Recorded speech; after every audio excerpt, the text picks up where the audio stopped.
Everyone, तो फिर से आप सबका स्वागत है आपके खुद के यूट्यूब चैनल सिंपल पेपर पे। एनटीपीसी का एग्जाम स्टार्ट हो गया है, आप सबको पता ही है। तो एनटीपीसी के एग्जाम्स में जो जीएस क्वेश्चंस आए हैं उसको लेके थोड़ा एनालिसिस करते हैं ताकि आने वाले बच्चे जो एनटीपीसी का और एग्जाम देंगे उनको क्या क्या फायदा हो सकता है। तो देखिए यहाँ पे जैसे क्वेश्चन पूछा गया था कि Donald Trump has been nominated for which award. Donald Trump ji जो हैं उनको किस अवार्ड के लिए नॉमिनेटेड किया गया था। देखिए नॉमिनेटेड किया गया था, मिला नहीं था, याद रखिएगा। तो उनको नॉमिनेटेड किया गया था नोबेल अवार्ड के लिए। ठीक है, किस अवार्ड के लिए नॉमिनेटेड किया गया था? नॉमिनेटेड किया गया था नोबेल अवार्ड के लिए। ठीक है, नेक्स्ट क्वेश्चन देखते हैं। नेक्स्ट क्वेश्चन में क्या है? नेक्स्ट पूछा गया था who one the men single title of Australian open. Australian open का मेन सिंगल टाइटल किसको मिला था? मेन सिंगल टाइटल किसको मिला था? देखिए बहुत सारे बच्चों को इसका आंसर पता ही होगा। इसका आंसर क्या है? नोवाक जोकोविच। ठीक है, तो ये सारे जो क्वेश्चंस है मैं बहुत आपको डील बता दे रही हूँ ताकि आपकी इजी हो। जो एग्जाम आप देने वाले हो, चाहे आप एनटीपीसी के अलावा अगर आप एसएससी का भी कोई एग्जाम दोगे, चाहे वो एमटीएस हो, सीएचएसएल हो, तो उसमें भी आपको बहुत ज्यादा ये हेल्प करेगा क्योंकि क्वेश्चन बहुत बार रिपीट होते हैं। और नेक्स्ट क्वेश्चन पूछा गया था जो पॉलिटी से रिलेटेड है। अगर आपने मेरा पॉलिटी और ज्योग्राफी का सीरीज देखा है तो यहाँ से बहुत सारे क्वेश्चंस आपके एनटीपीसी के जीएस में पूछे गए थे, इजी। अभी आप देखोगे आपको पता चल जाएगा। पूछा गया था first sitting of constitutions. First sitting जो था कॉन्स्टिट्यूशंस असेंबली का वो कब हुआ था? मतलब फर्स्ट सिटिंग, सबसे पहली बैठक कॉन्स्टिट्यूशन असेंबली की कब हुई थी?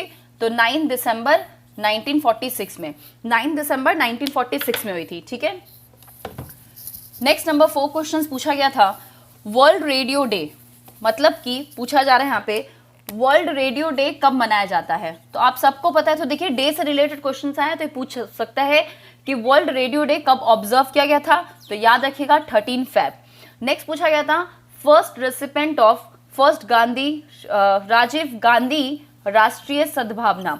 राजीव गांधी राष्ट्रीय सद्भावना जो फर्स्ट रेसिपेंट, जो ये पुरस्कार है राजीव गांधी राष्ट्रीय सद्भावना पुरस्कार, ये किसको मिला था सबसे पहले? तो ये मिला था आपके मदर टेरेसा को। ठीक है, नेक्स्ट पूछा गया था एंटोमोलॉजी। एंटोमोलॉजी जो है is related to, entomology is related to मतलब ये जो स्टडी है किससे रिलेटेड है? तो ये रिलेटेड है आपके इंसेक्ट से। तो देखिए डेज रिलेटेड क्वेश्चन पूछा है, ये आपको पता होना चाहिए। एंटोमोलॉजी, इस तरह से कोई जैसे cardiology is related to heart, neurology, तो ये सब आपको पढ़ना होगा। और कौन से अवार्ड सबसे पहले किसको मिले थे या सबसे पहला लोकसभा स्पीकर क्या बना था, वो भी आपसे क्वेश्चन में आ सकता है। चलिए आगे देखते हैं। तो आगे बहुत सारे क्वेश्चंस हैं जो मैं आपको बताऊंगी, लेकिन मैं आपको ये बार बार कह दे रही हूँ कि आप कोशिश कीजिए कि सारे क्वेश्चंस को पढ़ने के लिए जो भी एनटीपीसी में आया कि अगर आप एनटीपीसी का एग्जाम दे रहे हो तो, और आप कोई भी एग्जाम दे रहे हो तो कोई प्रॉब्लम नहीं है, आप उसके लिए भी इसको फॉलो कर सकते हो। ठीक है, तो ये जो मैंने बताया आपको पता ही है। चलिए नेक्स्ट क्वेश्चन देखते हैं। नेक्स्ट क्वेश्चन क्या पूछा गया था हमसे? तो नेक्स्ट क्वेश्चन पूछा गया था last viceroy of India. Last viceroy of India, Bharat का लास्ट वाइसरॉय कौन था? लॉर्ड लॉयस माउंटबेटन ही सबसे लास्ट वाइसरॉय था, क्योंकि उसके बाद ये जो पोस्ट था वो हट गया था। फिर इसको हम लोग नहीं बोलते थे लास्ट वाइसरॉय ऐसा कुछ, इनको मतलब लास्ट ही पोस्ट था जिसमें लॉर्ड माउंटबेटन बोला जाता था। ठीक है, और याद रखिए लॉर्ड माउंटबेटन को हम लोग किस 3 जून से भी जानते हैं क्योंकि उस समय पार्टीशन हुई थी, तो ये भी याद रखिएगा थोड़ा। तो यहाँ पे ये क्वेश्चन मार्क है, तो लास्ट वाइसरॉय या फर्स्ट वाइसरॉय इस तरह के क्वेश्चन पूछे जाते हैं, तो प्लीज आप उस चीज को जरूर पढ़िएगा। नेक्स्ट कंप्यूटर के बहुत इजी क्वेश्चंस आए थे। जैसे आपसे पूछा जा रहा है, मान लो फुल फॉर्म ओएमआर। ओएमआर का फुल फॉर्म क्या है? आप लोग भी बता सकते हो, बहुत इजी है। तो इसका फुल फॉर्म क्या है? Optical mark reader. क्या फुल फॉर्म है? Optical mark reader. ठीक है, नेक्स्ट बहुत बार कप के बारे में पूछा गया कि कौन सा कप किसको बिलोंग करता है, ये याद रखिएगा। ठीक है, इससे भी पूछा जाता है। नेक्स्ट पूछा गया समिट कि 20 समिट, जैसे मान लीजिए यहाँ पे पूछा गया जो 20 समिट था वो किसने होस्ट मतलब कहाँ पे होस्टेड हुआ, ऐसा कुछ पूछा गया है, तो आप उसका क्या आंसर दोगे? हु होस्टेड, यहाँ पे था ना G20 समिट, ऐसा करके क्वेश्चन पूछा गया था। G20 समिट जो मार्च में हुआ था उसको कहाँ पे होस्ट किया गया था? तो उसको होस्ट किया गया था सऊदी अरेबिया में। कहाँ पे होस्ट किया गया था? सऊदी अरेबिया में। ठीक है, तो याद रखिएगा। हुमायूं नामा किसने लिखा था? नेक्स्ट क्वेश्चन था हुमायूं नामा, बहुत बड़ा पढ़ोगे।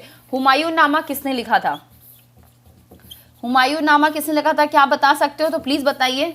मैं थोड़ा पॉज हो रही हूँ, बताइए, सोच कोशिश कीजिए। आई थिंक आप लोग बता पाओगे। चलो मैं फिर भी आप लोग ये जो इनकी बहन थी, इनका नाम था बेगम, उन्होंने लिखा था, लेकिन आप फुल नाम मुझे कमेंट में बताइएगा कि हुमायूं नामा किसने लिखा था। इस तरह से पूछ सकते हैं बाबर नामा किसने लिखा, अकबर नामा किसने लिखा, या अकबर नामा कौन सा पार्ट है, क्योंकि इसमें बहुत सारे, अकबर नामा में भी 3 पार्ट थे। ठीक है, नेक्स्ट आपसे पूछा है गवर्नर ऑफ महाराष्ट्र, महाराष्ट्र के गवर्नर कौन है। देखिए महाराष्ट्र जो है या कोई भी स्टेट का गवर्नर या सीएम पता होना चाहिए। बहुत बार ये पूछता है, सीएम कम पूछता है लेकिन गवर्नर पूछता है, तो याद रखिएगा यहाँ पे जो पूछा है वो भगत सिंह है, भगत सिंह कोश्यारी, तो वो यहाँ महाराष्ट्र के गवर्नर है। अब आपको इसी तरह सारे स्टेट के गवर्नर को भी पढ़ना होगा, क्योंकि इस तरह से क्वेश्चन आ रहे तो आ सकता है आपसे क्वेश्चन। ठीक है, अगर आप लोगों को किसी भी तरह का दिक्कत हो या नहीं समझ आ रहा है तो आप लोग कमेंट सेक्शन में बोल सकते हो, हम लोग कोशिश करेंगे कि आपको अच्छे से अच्छे समझाया जा सके। नेक्स्ट आपसे पूछा गया है कि बिम्स्टेक, ठीक है, बिम्स्टेक के जो मेंबर कंट्री है, बिम्स्टेक का मेंबर कंट्री क्या है, वहां पे ऑप्शन दिया गया था, तो देखो ऑप्शन में जो था वो था बांग्लादेश, आपको देना था बांग्लादेश था। ठीक है, नेक्स्ट पूछा था यूएनसी, यूएनसी का हेडक्वार्टर कहाँ पे है, तो न्यूयॉर्क। पता है यूएनएससी का फुल फॉर्म क्या होगा, ये जरूर बताइएगा। ठीक है, मुझे बताइए यूएनएससी का फुल फॉर्म क्या है, ये कोशिश कीजिए बताने का। और इस तरह से फुल फॉर्म, इंडेक्स नंबर आपको पता होना चाहिए। क्वेश्चंस में ये भी आया था कि इंडेक्स नंबर का, भारत का इंडेक्स नंबर क्या है, तो इंडेक्स नंबर पे भी आपको अच्छे से पता होना चाहिए सारे क्वेश्चन से। ठीक है, ये सारे क्वेश्चन आ रहे हैं। यूनेस्को का हेडक्वार्टर पूछा गया है, बिम्स्टेक की मेंबर कंट्री पूछी गई, तो बिम्स्टेक का फुल फॉर्म पूछ सकता है या इसका स्टैब्लिश पूछ सकता है। कुछ इस तरह के क्वेश्चन जो हैं आपसे पूछे जा सकते हैं। अब आपको उसको पढ़ना होगा अच्छे से। जैसे मैंने आपको बता दिया, तो ये आइडिया है, हो सकता है ये क्वेश्चन रिपीट हो या हो सकता है इस तरह से ये क्वेश्चन रिपीट हो।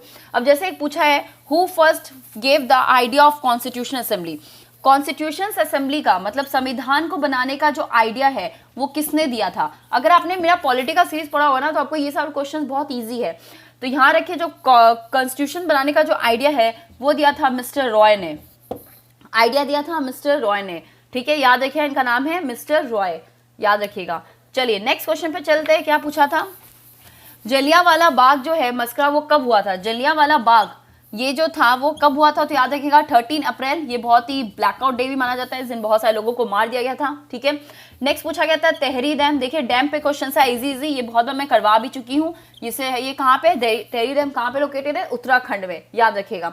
तो ये सारे जो क्वेश्चन है ये आपसे पूछे जाते हैं, इसको जरूर याद रखिए। नेक्स्ट एक क्वेश्चन पूछा था, governor general of Bengal at the time of Bengal division, governor general उस समय बंगाल में कौन था जब बंगाल का डिवीजन हो रहा था, मतलब जब बंगाल को बांटा जा रहा था तो उस समय गवर्नर जनरल कौन थे, तो याद रखिएगा लॉर्ड कर्जन। तो इस तरह से बहुत सारे क्वेश्चंस ये पूछे जाते हैं। ओके, नेक्स्ट है, मैंने ज्योग्राफी सीरीज में बताया था, जो शाइनिंग सरफेस होता है ऑफ द सन का, सन है ना, तो सन का जो शाइनिंग सरफेस होता है, जो चमकता है, उसको हम लोग क्या कहते हैं, उसको हम लोग कहते हैं फोटोस्फेयर। क्या कहते हैं, फोटोस्फेयर। नेक्स्ट लिचन, लिचन जो होता है इज रिलेटेड टू, लिचन जो है वो किससे रिलेटेड होता है, लिचन मतलब काई, ये सब किससे, मतलब क्यों होता है, वो क्या इंडिकेट देता है। कहीं पे आपको लिचन मिल जाए या एल्गी ऐसा कुछ होता है, लिचन खासकर, एल्गी नहीं सॉरी, तो वो पॉल्यूशन से इंडिकेट करते हैं। जहां पे लिचन ज्यादा पाया जाता है इससे पता चलता है वहां पे पॉल्यूशन की मात्रा बहुत ज्यादा है। ठीक है, तो इस तरह के क्वेश्चन आपके जीएस सेशन में पूछे गए थे। नेक्स्ट ये भी क्वेश्चन आया था कि film fair award 2020 best movie किसको मिली थी। 2020 का जो फिल्म फेयर अवार्ड था वो बेस्ट मूवी का मिला था गली बॉय को, याद है किसको मिला था, गली बॉय को। Biggest island of the world, world का सबसे बिगेस्ट आइलैंड कौन सा है, ग्रीनलैंड है। वर्ल्ड का बिगेस्ट आइलैंड कौन सा है, ग्रीनलैंड है। देखिए मेरे, आप इससे ज्यादा मेरे आवाज को सुनो क्योंकि मैं बार बार इस क्वेश्चन को रिपीट कर रही हूँ। अगर आपको ये नहीं भी समझ आ रहा लिखा हुआ तो आप मेरे क्वेश्चन से समझ सकते हो किस तरह के क्वेश्चन आपसे पूछे गए होंगे। ठीक है, तो इस तरह से जो क्वेश्चन है ये पूछे जा रहे। नेक्स्ट हम सिंपल क्वेश्चन पूछा था कि जीएनपी का फुल फॉर्म क्या है, अपने को पता है, ये तो क्लास 12 का बच्चा भी बता देगा। ग्रॉस नेशनल प्रोडक्ट, बहुत इजी क्वेश्चन सही है, क्या है, ग्रॉस नेशनल प्रोडक्ट। ठीक है, नेक्स्ट पूछा गया था कि Atal Bihari Vajpayee statue will be installed at, Atal Bihari Vajpayee ji का जो स्टैचू है वो कहाँ पे इंस्टॉल किया गया है, किया जाएगा या बंगाल में, क्या आंसर होगा इसका, बंगाल। तो बहुत इजी इजी क्वेश्चंस पूछे गए थे जिसको आप आराम से कर सकते थे। अगर किसने थोड़ा सा भी अच्छे से पढ़ा होगा तो उसके लिए इजी है, कोई टफ नहीं था।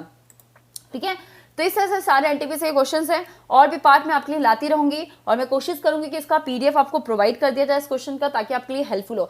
अगर आप पीडीएफ चाहते हो तो आप कमेंट सेक्शन में बताओ तो ही हम बनाएंगे, वरना ऐसे तो मेहनत करेंगे तो कोई फायदा है नहीं, कि मेहनत तभी क्या जाएगा जब सामने ऐसे हो लोग कि हाँ भाई हमें चाहिए। तो इस तरह के क्वेश्चन है जो आपसे पूछे जा सकते हैं। तो स्पोर्ट्स से रिलेटेड क्वेश्चन आए हैं, नेशनल डिफेंस एकेडमी कहाँ पे लोकेटेड है, तो नेशनल डिफेंस एकेडमी जो है वो पूना में लोकेटेड है, याद रखिएगा। हाईएस्ट डैम या बिगेस्ट आइलैंड ये सब पूछा जा रहा है। तो बहुत इजी इजी क्वेश्चन है, अगर आपने जीएस को बहुत अच्छे से थोड़ा सा भी पढ़ा है तो आप उसको अच्छे से कर पाओगे।